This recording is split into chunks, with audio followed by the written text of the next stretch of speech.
Vayigash, Shishi, Ves Yehuda Shalal Lefanav El Yosef Laheres Lefanav Goysh. Yaakov sends Yehuda as a representative to go in front of him to Goysh him first.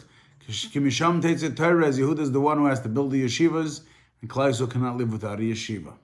Yosef comes towards them, saddles his own horse, prepares his wagons, goes out towards Yaakov. He meets Yaakov, they fall on each other's shoulders and they cry.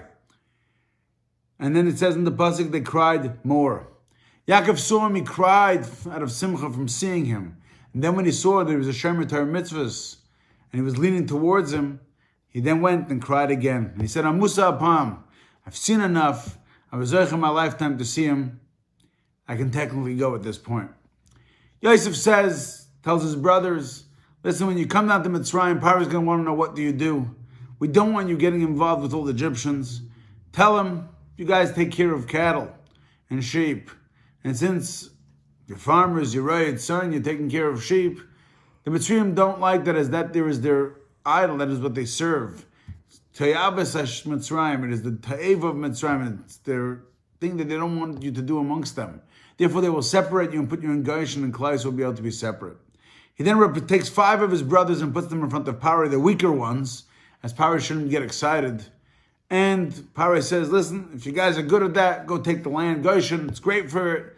You bring up your stock, and you'll do what you got to do. But, by the way, if you're very good at it, I'd love to have some of you in front of me and some of you to help me.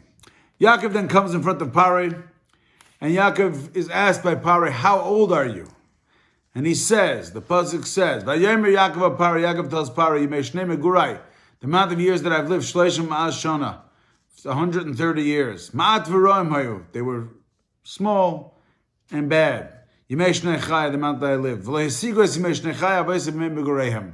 And my years didn't get to the years of my forefathers yet.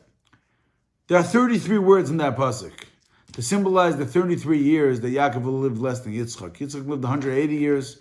Yaakov lived 147 years. 33 words of complaint for his life were minus from him. Yaakov benches Pare. And the bracha that he gave him was from now on that the Nilus will rise to his feet. And every time Pare would go down to the Nilus would rise to his feet and water the whole land of Mitzrayim.